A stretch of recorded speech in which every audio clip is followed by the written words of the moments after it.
Assalamualaikum warahmatullahi wabarakatuh. Jumpa lagi dengan saya, Sirojul Munir. Kali ini kita di mata kuliah Sistem Informasi Geografis di kampus STT Terpadu Nurul Fikri. Ya, jadi di pertemuan kali ke-6 ini di mata kuliah Sistem Informasi Geografis, kita akan membahas tentang proyeksi peta dan sistem koordinat. Ini adalah materi teori ya yang sangat penting untuk dipahami ya. Nanti baru kita akan coba praktekkan di pertemuan berikutnya, pertemuan ke-7, mungkin setelah libur ya. Nanti sebelum UTS masih ada satu pertemuan lagi, kita akan coba praktekkan atau bahas bagaimana menerapkan proyeksi peta dan sistem koordinat ya. Menggunakan aplikasi Quantum GIS gitu ya. Oke. Nah, jadi sejak awal ya dari peradaban dimulai ya, peradaban dimulai di mana pengetahuan atau knowledge dari manusia untuk mencari sesuatu ya, dari memahami alam dan dunia di sini telah dimulai, maka di sini sudah ada upaya untuk menentukan bentuk dari dan ukuran bumi. Ya, jadi apa sih bentuk bumi yang di tempat tinggal ini ya? Nah, jadi tantangan besar bagi manusia untuk mendeteksi bagaimana bentuk permukaan bumi. Apakah datar, gitu ya, ataukah bulat, ataukah bentuknya seperti apa, gitu ya. Nah, ini sudah dipelajari di zaman era ya, dari sebelum Masehi, gitu ya. Ini juga sudah beberapa ilmuwan yang mencoba memahami bentuk dari permukaan bumi ini. Ya. Jadi dari sebelum dua sebelum Masehi ya, abad kedua sebelum Masehi sudah ada seorang ahli geografi Yunani di sini memberikan gagasan bahwa rentang bumi itu bulat, gitu ya. Meskipun di situ ada perdebatan juga, ada bumi datar, gitu ya. Kemudian Isaac Newton ya pertama kali menyatakan bumi bulat, bahwa bumi itu tidak bulat sempurna. Ya, jadi ada yang bulat, tapi kalau Isaac Newton mengatakan bahwa bumi itu tidak bulat sempurna. Dia berpendapat bahwa bumi ini berbentuk bola pepat ya, bola yang dipadatkan ya, atau oblate spheroid ya, ya bola yang tergencet di kutub dan mengembung ke ekuator. Jadi jadi sebenarnya bumi ini tidak bulat sempurna. Nah ini ya. Dan ada pendapat bumi datar, bumi bulat gitu ya, ada pendapat seperti itu ya. Bahkan di dogma jadi suatu bahwa bumi itu datar gitu ya. Beberapa ilmuwan juga sudah apa namanya yang akhirnya dipenjara ya karena membuat bumi itu bulat gitu ya. Nah, jadi sebenarnya bumi itu bentuknya bulat, bentuknya asalnya lingkaran gitu ya. Jadi untuk bumi itu direpresentasikan sebagai bola tembus ya, ya untuk disederhanakan dalam perhitungan matematis nanti. Jadi dibayangkan bola bulat yang tembus nanti dibagi dengan bagian-bagian ini atau zona itu atau kuadran atau bagian-bagian ini dibagi gitu ya. Nah, tergantung pada aplikasinya sih nanti ya. Bumi ini dimodelkan dalam bentuk bola, misalkan dengan kota seperti ini, misalkan dengan skala bandingnya 1:5 juta atau lebih kecil. Gitu. Bagaimana nanti diterapkan dalam implementasi atau aplikasinya. Ya. Jadi sebenarnya bentuk bumi itu bola atau seperti apa ya? Jadi ternyata bentuk bumi adalah seperti bola atau spheroid gitu ya. Dan bentuk bumi lebih akuratnya berbentuk seperti bola spheroid. Jadi enggak bola bundar seperti bola voli atau bola sepak bola ya. Dengan model matematis digambarkan bahwa spheroid adalah bentuk yang mendekati bentuk bumi. Gitu ya. Jadi bukan bola yang sempurna. Gitu ya. Jadi dia agak menggepeng di kiri dan kanan. Ya. Lebih tepat ellipsoid gitu ya. Jadi di sini para peneliti telah memastikan bahwa permukaan bumi tidak bulat atau datar, melainkan berbentuk elipsoid pepat. Jadi ada agak padat di kutubnya di sini ya, ujungnya di sini. Artinya nanti semua titik di permukaan bumi tidak berjarak yang sama dari pusat geometri. Ya, jadi titik semua lokasi di permukaan bumi nanti tidak berjarak sama, gitu ya. Tadi karena bentuknya tadi tidak bulat sempurna atau melainkan berbentuk elipsoid pepat. Gitu ya. Gambarkan seperti ini ya dari titik bumi ya. Nah dari ada ilmuwan ya ilmuwan Muslim ya ini termasuk yang ilmuwan yang sangat cerdas ya bagian dari perkembangan Islam ya di abad di 21 ya, atau di bukan ya benar abad sebelumnya ya, di sini abad 11 ya, di sini 10 abad sebelumnya ya, di abad 11 menyatakan dia telah menemukan, Al-Biruni telah menemukan bahwa jari-jari apa namanya, jari-jari dari bumi gitu ya, radius dari bumi gitu ya. Dengan penelitiannya dia mengambil, naik ke atas gunung, kemudian mengukur jarak dengan rumus sinus ya, kosinus ya, dia dapat menghitung bahwa titik bumi itu ada jaraknya berapa gitu ya, sudah dapat dihasilkan di sini ya. Nah ini sangat dikenal juga Bapak geodesi geodesi modern ya. Ya, jadi tentang ilmu tentang bumi ya di sini Al-Biruni ya. Ini adalah salah satu ilmuwan Muslim gitu ya. Nah, sekarang masuk ke proyeksi peta. Jadi untuk menggambar proyeksi peta yang sesungguhnya metode yang digunakan untuk mengubah bentuk bumi ya. Dia nyatakan bumi bulat atau tadi ya bentuknya pepat elipsoid ya, menjadi yang bermukaan datar. Ya karena kan kita lebih cenderung nyaman di bentuk dua dimensi gitu ya, atau tinggal di apa namanya dalam kertas, secara kertas bisa bisa dilipat gitu ya, baik di atas kertas maupun secara digital juga nanti ya. Jadi bagaimana mengubah ya bumi yang bulat ini, nanti area ini kita representasikan sebagai bentuk dua dimensi ya. Jadi kita ingin bikin peta, misalkan area ini jadi seperti ini. Ya, jadi metode proyeksi peta itu metode ya, untuk mengubah bentuk bumi yang awalnya dunia nyata berbentuk tadi pepat elipsoid gitu ya, menjadi suatu yang bisa dilihat oleh manusia dengan nyaman ya, itu dalam bentuk kertas. Nah, teknik ini yang digunakan ini ya, atau juga disebut juga teknik yang digunakan untuk membuat permukaan bumi dari satu bidang tiga dimensi. Jadi ini tiga dimensi ya. Ada X, Y, Z-nya aja. Ada X, Y, lebar, tinggi, dan panjangnya gitu ya. Nah, menjadi suatu bentuk dua dimensi. Ya, ibaratnya seperti apa ya? Ya, seperti ini di center aja. Ada bola globe di center. Nah, ini dari tiga dimensi dibuat jadi dua dimensi. Ya, jadi proyeksi peta awalnya seperti itu. Nah, syarat proyeksi peta, nah jadi ada syarat-syaratnya bagaimana membuat suatu proyeksi atau memetakan atau memproyeksikan suatu permukaan bumi menjadi suatu peta adalah ada 4 karakteristik yang harus dijaga, yang harus tetap paling tidak mendapatkan nilai yang mendekati itu ya. Contohnya jarak ya. Perbandingan jarak antara titik di peta harus sama dengan jarak sebenarnya di permukaan bumi. Dan nanti kan ada perbandingan satu banding berapa, dan itu harus harus presisi gitu ya. Jadi kita bisa tahu nih dari jarak dari Jakarta ke Bandung itu berapa kilometer misalnya. Nah, area juga demikian.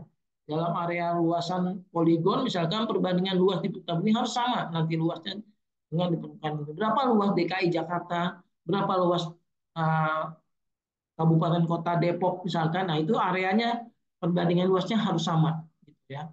Di peta maupun nanti di dalam realnya gitu ya. Atau bentuk-bentuk lain ya. Setiap sudut-sudutnya misalkan harus akurat bentuk bumi. Nah, hingga pada titik-titik kecilnya. Nah, bagaimana ini jadi tantangan tersendiri di sini ya.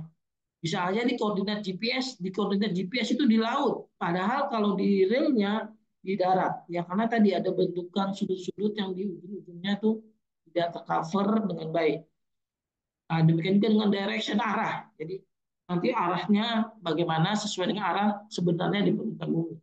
Yang mengarah ke utara, selatan, ya ini kita sholat kiblat menghadap kemana ya? Nah itu directionnya harus benar juga. Jadi karakteristik peta harus menjaga empat empat empat ini ya. Bagaimana biar akurat gitu ya. Walaupun nanti tetap pasti ada yang namanya distorsi ya. Ada distorsi, ada biasnya ya. Nah, ada biasnya, bagaimana nanti biasnya. Jadi proyeksi ini pasti menyebabkan distorsi ya. Nanti ada beberapa tekniknya gitu ya. Nah, bagaimana mencari teknik proyeksi yang meminimalkan distorsi.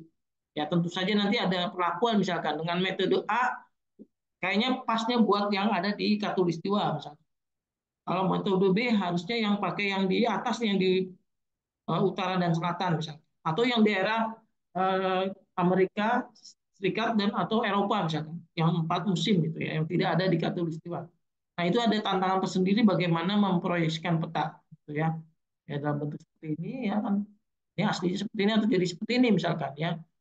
Areanya juga gimana nih, harus presisi ya, dengan demikian juga jaraknya nih. Ternyata jaraknya di realnya segini, teman di peta segini misalkan. Nah, jadi harus benar-benar presisi. Dan juga arahnya nanti, utara selatannya nih, benar nggak nih posisinya. Makanya nanti di peta tuh pasti ada tuh yang namanya arah utara selatannya, kemudian ada apa namanya, eh, eh, jaraknya ya, perbandingannya, skalanya pasti ada skalanya di situ. Ya. Jadi tantangan sendiri bagaimana memproyeksikan peta ke, ya ada distorsi di situ. Ya. Ya, jadi distorsi ini menyebabkan, karena disebabkan oleh, karena bola menjadi, atau tadi bola Elvis tadi menjadi dilihat atau ditampilkan dalam hal untuk permukaan data, menghasilkan distorsi pasti. Ya karena nanti ya ada fakta, yaitu ada lengkungan ya di permukaan ini jadi seperti ini, maka digambarkan nanti lurus seperti ini. Nah pasti ada hilangnya ketinggian atau sudut yang nanti hilang permukaan, gitu ya. Nah ini yang menyebabkan distorsi, gitu ya. Ya jadi ini digambarkan seperti ini ya. Ya awalnya seperti ini misalkan, aslinya seperti ini nih ya. Ketika digambarkan menjadi seperti ini misalnya ya, dari dua tadi ya. Jadi rapat gitu ya, padahal sesungguhnya ada renggang nih antara antara benua atau pulau dan ya. Nah distorsi juga ini dihasilkan karena tadi ya, dia mengubah dari 2 dimensi, 3 dimensi menjadi 2 dimensi ya. Contohnya nanti nih akibatnya ya, beberapa yang di sudut-sudut ini tidak akurat gitu ya. Ya tadi yang tidak tercover di sini, ini ada pergeseran nih, jadi nggak akurat dengan yang bumi tadi ya. Nah, jadi perlu diperhatikan ketika menggunakan, mematahkan atau memproyeksikan peta nanti, tekniknya pakai apa. Nah, jadi ada tiga, minimal ada tiga ya, yang dasar yang digunakan dalam proses proyeksi peta, gitu ya. Jadi ada 3 klasifikasi proyeksi peta berdasarkan tipe permukaan atau bidang proyeksinya. Ya, yang pertama adalah proyeksi silinder atau silinder di sini, cylindrical projection, jadi bentuknya seperti tabung seperti ini, ya seperti bola dimasukkan ke tong gitu ya. Kemudian ada juga proyeksinya, dia melihat secara kerucut, kon, kalau dibalik jadi es krim gitu ya, ya jadi conical projection seperti ini, ya jadi bentuknya seperti ini. Nah, nanti yang tepat yang mana, Indonesia nih yang tepat pakai yang mana nih, gitu ya. Yang ketiga adalah proyeksi azimuthal plane. Jadi dia benar-benar plane sini dari atas dilihatnya. Nah, nanti diputar-putar, yang tepat yang mana nih nanti kita ya. Kalau Indonesia pakai jenisnya pakai yang mana, gitu ya. Oke, saya bahas satu-satu ya. Proyeksi silinder. Nah, ini bidang proyeksi yang digunakan adalah sebuah silinder tadi ya. Sumbu simetrinya dari proyeksi ini adalah sumbu dari silinder yang melalui pusat bumi nanti. Dia ada pusat bumi, nanti di situ nanti dibentangkan seperti ini. Ya, jadi di yang awalnya bulat dibentangkan jadi persegi seperti ini, ya, cylindrical projection, gitu ya. Nah, ini ya, proyeksi silinder ini ternyata tepat untuk wilayah-wilayah yang mendekati katulistiwa ya. Garis katulistiwa di sini ya, katulistiwa melewati Indonesia kan gitu ya, di Palangkaraya di situ ya, Kalimantan, di Sumatera juga dilewati, di Sulawesi juga dilewati ya. Jadi untuk wilayah-wilayah yang mendekati garis khatulistiwa ini dan memiliki iklim tropis, ini cocok nih proyeksi silinder ini. Ya, karena dianggap datar dan wilayahnya tanpa melihat koordinat garis langitang. Nah, nanti ada cara baginya, ada metode normal seperti ini, ada yang transverse di tongnya ya, atau di oblique di sudut gitu ya. Nah, ini metode yang cylindrical projection ya. Metode kedua adalah metode kerucut ya. Jadi memandang dari kerucut dia, sumbu simetrinya dari sumbu simetri kerucut yang melalui pusat bumi. Gitu ya. Seperti ini ya, nanti kerucut bentuknya ya. Nah, ini tepatnya buat apa ya? ternyata proyeksi kerucut ini banyak digunakan untuk wilayah yang subtropis, seperti negara Eropa, Amerika yang subtropis ya, itu menggunakan ini. Ya, jadi proyeksi ini mengikuti bentuk bumi yang semakin tinggi nilai lintangnya, ya, maka semakin sedikit luas areanya. Di situ kan makin tinggi ke atas ya, luasnya makin sedikit. Nah, ini tepatnya untuk wilayah negara-negara Eropa dan Amerika. Ya. Jadi bentuknya seperti ini ya. Nah, kalau dibentangkan seperti es krim ya. Kalau didatarkan jadi seperti ini. Gitu ya. Bidang yang ketiga adalah bentuknya apa di sini? Azimutal atau planar, disebut juga planar. Bidang proyeksi yang digunakan adalah bidang datar dia. Sumbu simetri nanti proyeksinya adalah garis yang meliputi bidang dan tegak lurus terhadap bidang proyeksinya di sini. Jadi datar seperti ini, nah, cara memproyeksikannya gitu ya. Nah, ini ternyata proyeksi azimut atau planar ini banyak digunakan untuk merepresentasikan muka bumi di wilayah tertentu, memperhatikan posisi lintang tinggi atau rendahnya nanti di situ. Nah, sehingga membantu beberapa negara yang luasnya tidak cocok untuk proyeksi linear dan kerucut, maka bisa pakai ini. Dan nanti ada beberapa metode, ada metode polar, ekuatorial, dan oblique ya. Nah, ini biasanya yang tepat tuh yang daerah-daerah kutub ya, daerah kutub utara, kutub selatan. Nah, ini biasanya pakai yang ini, azimut planar ya. Walaupun di Indonesia bisa diterapkan ya prosesnya. Nah, oke, kita masuk ke sistem koordinat proyeksi ya. Jadi sistem koordinat proyeksi ini nanti mencari bagaimana suatu titik ya atau garis atau area dengan posisi X, Y, dan Z pada muka bumi nanti dalam bentuk dua atau tiga dimensi. Tapi biasanya bentuknya dua dimensi. Ini contohnya, gitu ya. Bentuknya seperti ini. Nah, sistem koordinat ini diproyeksikan ditentukan oleh sistem koordinat geografis. Jadi nama lainnya adalah sistem koordinat geografis. Yang berupa proyeksi peta atau parameter apa yang diperlukan nanti ya untuk menjadi suatu kesatuan tampilan. Nah, yang kedua adalah sistem koordinat planar. Nah, ini mungkin kalau belajar matematik ya, ada dari titik 0,0 itu ya.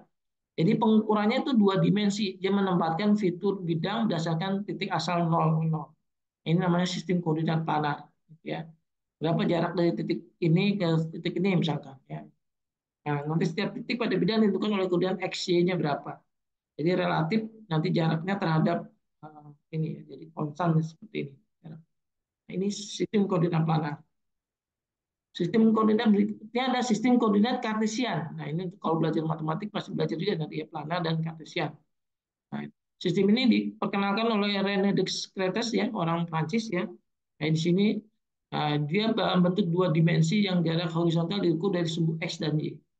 Dia akan membagi menjadi 4 kuadran, kuadran yang nilainya positif, X dan Y-nya di kuadran 1, kemudian yang Y positif, X-nya negatif di kuadran kedua, kemudian yang negatif X dan Y-nya di kuadran ketiga, dan Y-nya negatif, X-nya positif itu di kuadran keempat. Jadi menjadi 4 kuadran. Jadi dengan sistem koordinat ini nanti kita akan dapat mengatur kumpulan titik-titik koordinat yang nanti menentukan bagaimana merepresentasikan unsur-unsur titik tersebut. Ya. Jadi dari yang tadi ya ada dua jenis koordinat yang banyak sekali digunakan saat ini dalam implementasi peta nanti ya. Ada yang namanya sistem koordinat geografis, geographic coordinate system. Nanti ada latitude, longitude dipakai. Ada juga nanti UTM, Universal Transfer Mercator. Ya. Nah, jadi sudah berevolusi nih ya. Dan sampai yang terakhir adalah namanya Universal Transfer Mercator. Ini saya tidak detailkan pembahasannya ya. Ini akan ada perubahannya apa namanya evolusi dari metode ini ya sampai terakhir yang namanya yang sudah banyak digunakan universal transfer mercator ya. Jadi UTM ini atau nanti koordinat geografi ini akan kita gunakan dalam aplikasi implementasi aplikasi di sistem informasi geografis. Contohnya nanti pakai quantum GIS ya. Ada yang namanya UTM itu apa sih gitu ya. Oke, saya masuk ke sistem informasi sistem koordinat geografis atau geographic coordinate system. Nah, ini sudah kita coba kemarin ya, ketika belajar itu sudah menggunakan dua parameter latitude dan longitude ya. Jadi sebenarnya menggunakan koordinat untuk menentukan lokasi di permukaan bumi. Nanti referensinya adalah garis lintang. Garis lintang itu adalah latitude. Ya, kalau saya bilang garis lintang berarti latitude. Ya. Garis bujur, longitude, gitu ya. Nah, garis dan bintang dan garis bujur ini sudut yang diukur nanti dari pusat bumi, nanti satuan ukurnya adalah derajat. Ya. Yang nanti dikenal juga dengan sistem lintang bujur. Ya, berapa sih Indonesia ada di dulu belajar tuh di sekolah SD atau SMP ya. Indonesia berada di bujur lintang bujur berapa gitu ya. Ya, jadi bumi ini nanti dibagi menjadi 360 bagian ya. Nanti masing-masing satu derajat gitu naik satu derajat. Nah, titik derajatnya tuh di sana di Inggris ya. Jadi beda berapa jam? 7 jam ya. Kalau saya nonton bola gitu ya. Nonton bola berarti jam 10 malam. Ya, berarti di sana masih sore tuh. Ya, nanti daerah Inggris dari 0 derajat gitu ya. 0 derajatnya tuh dimulai dari Greenwich Inggris gitu ya. Jadi satuannya di sana ya. Kenapa di Inggris Pak ya? Mungkin karena yang menemukan, yang mengklaim pertama kali ya orang Inggris sana gitu. Garis lintang atau latitude ya. Jadi garis khatulistiwa, jadi latitude itu yang ke atas nih ya. Yang mau ke atas ya, dia ke atas latitude merupakan garis lintang 0 derajat yang membagi dua wilayah menjadi utara dan selatan. Jadi bagi bumi itu dibagi dua, north sama south. North itu yang atas, south yang bawah. Jadi kalau Australia itu termasuk south gitu ya. Kutub utara Atlantik yang pada sana ya, di Rusia itu ya itu north gitu ya. Jadi dibagi antara, nah nanti di sini satu derajat naik gitu ya. Oke, ya titik nolnya tadi ada di Inggris ya, di Greenwich. Kalau longitude itu membagi bumi menjadi bujur timur, bujur barat ya. Longitude berarti tadi ya, jadi bujur timur dan bujur barat. Jadi ada sebelah timur, ada sebelah barat gitu ya. Nah, nanti dibagi seperti itu garisnya. Nah, tadi titik nolnya ada di Greenwich, Inggris. Gitu ya. Jadi membagi bumi itu jadi satu derajat gitu ya. Nah, ini cara menulisnya seperti ini nanti ya. Makanya ini pakai jadi standarnya di latitude longitude ya. Nah, nanti ada 6 derajat 19 gitu ya, lintang selatan gitu ya. Atau 106 empatnya bujur timur misalkan gitu. Ya. Nah, contohnya menggunakan desimal bisa juga 6, jadi tidak ada derajatnya 63 sekian lintang selatan. Nah, ini ya. Nah, ini biasanya yang kita cari ya kalau kita ketikkan di Google ya, misalkan di sini kita ketikkan Google ya, di sini misalkan ya, latitude Latlong Depok misalkan gitu ya. Nah, ini kan dia ini. Ya, koordinat ini yang dituliskan di sini. 6 ya. 6 ini apa tadi? 6 ini adalah apa tadi? Yang sampai salah ya. Ada latitude dan ada longitude gitu ya. Jadi satuannya seperti itu. Latitude, longitude misalkan ya. 6 ditambah ada minusnya di sini ya. Oke, ini yang contoh yang sudah kita gunakan kemarin ya. Ya, jadi ada juga penulisannya formatnya seperti ini 15 North 30 West misalkan. Ya. Nah, ini biasanya buat yang ilmu petanya harus memahami nih. Orang yang naik gunung, yang suka naik gunung harus paham juga tuh baca peta, baca kompas. Nah, ini nanti ketemu nih angka-angka ini. Ya.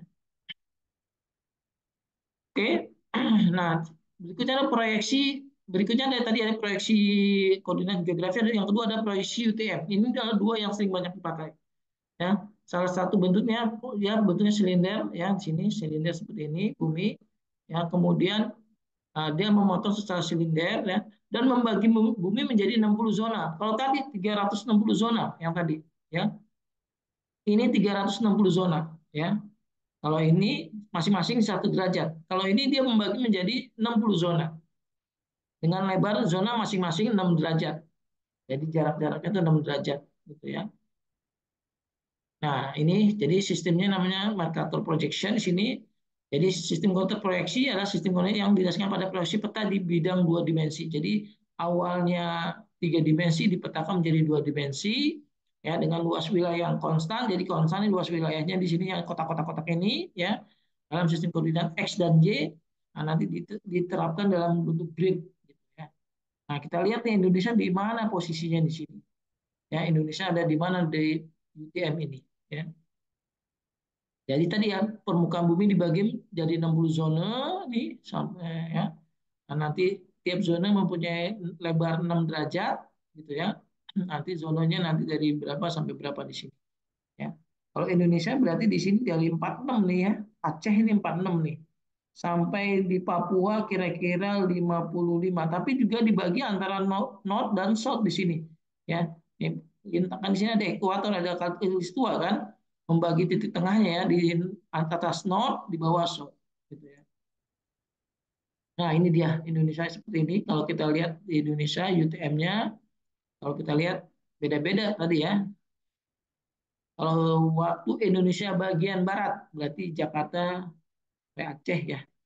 Kalimantan ini masuk Kalimantan, Bali ya masuk ke Wita ya. Nah, yang bagian tengah ya. Kalau ini Papua, Ambon sini masuk bagian timur gitu ya. Jadi ini pembagiannya ya. Kalau Jakarta sendiri ada di mana? Jakarta ada di sini, berarti 48 South. Dia posisinya di selatan ya, karena Indonesia memang unik nih ya, kita dilewati oleh garis khatulistiwa di sini ya. Ya, IKN berarti nih ada dua nih IKN, yang atas bagian situ ada, mungkin dibagi dua di sini IKN ya. Ya, Sumatera, Sulawesi juga ya dibagi dua sama ya. Sumatera juga ada yang di north, ada yang di south.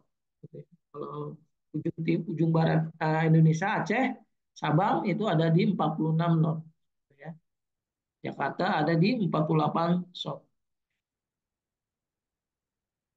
Nah, di sini ada derajatnya, ininya nih ya, is di sini. Nah, nanti ketika bikin aplikasi peta ya. Jadi tadi ya berdasarkan UTM tadi, bumi dibagi 60 bagian, nanti ada garis khatulistiwa di sini yang membagi antara North dan South, utara dan selatan. Nah, nanti nulisnya contohnya mana nih? UTM Indonesia mana? Misalkan 48S berarti di sini nih. Jawa dan Sumatera, baik Lampung ya. Nah, Lampung di sini. Kalau Jawa Tengah sebagian masuk 49 South. Nah, ini penting sekali nanti ketika menerapkan di aplikasi Quantum GIS, karena nanti akan presisinya akan kelihatan nanti projection. Nah, berikutnya ada namanya datum. Nah, ini ada istilah baru mungkin buat kalian, adalah datum. Datum ini adalah suatu parameter acuan yang digunakan untuk mendefinisikan ellipsoid. Karena bentuk bumi itu ellipsoid, referensinya nanti orientasi koordinat terhadap bumi itu seperti apa. Bagaimana bentuk bumi ini diwakili dalam bentuk matematis ya. Jadi karena untuk memudahkan perhitungan, karena memang nggak bulat sempurna gitu ya. Nah, bagaimana nanti cara ngitungnya ya? Ya, jadi antara bentuk yang gepeng seperti ini digabung dengan ellipsoid, akhirnya dihasilkan datum di sini ya. Ya, datum di Indonesia nanti digunakan di Indonesia nanti, nah pakai ini WGS 84 gitu ya. Jadi nanti ketika memproyeksikan kita harus mereferensi ke sini nih. Ya, karena nanti dia ada ya, di permukaan bumi gitu ya. Jadi standarnya pakai WGS 84. Nanti akan dipakai nih ya, ketika kita praktek ya nanti ya dengan quantum GIS. Ya. Nah, jadi dengan ini nanti sistem navigasi geospasial Indonesia ya, nanti menggunakan posisi GPS tadi ya. Nah, jadi tadi pakai WGS 84 dikembangkan oleh National Imagery Mapping USA, digunakan dalam bentuk posisi pada GPS ya. Jadi standar Indonesia nanti menggunakan WGS 84 ya. Nah, nanti wajib digunakan oleh seluruh penyelenggara informasi geospasial. Jadi ada standarnya di sini. Dan nanti standarnya nanti kalau bikin peta atau bikin uh, aplikasi nanti penerapan aplikasi nanti dengan aplikasi perangkat lunak Quantum GIS atau ArcGIS nanti kita menerapkannya Indonesia tuh harus pakai WGS 84 di sini. Ya, di badan geospasial ini juga nanti ada beberapa, kalau pakai kemarin kita sudah pakai remote sensing ya, bagaimana nanti datanya biar dihalus. Nanti kan permukaan bumi kan tadi ya gepeng gitu ya. Jadi ini biar presisi nanti harus menggunakan data-data yang ada di, sudah ada risetnya situ ya. Data-datanya nanti diterapkan gitu ya. Biar lebih sempurna nanti sudut-sudutnya. Ya, oke, itu ya. Jadi ini adalah pengantar bagaimana sistem koordinat ya yang kita gunakan dalam menerapkan aplikasi sistem informasi geografis. Oke, baik, silakan kalau ada yang ingin bertanya. Sampai jumpa di video berikutnya.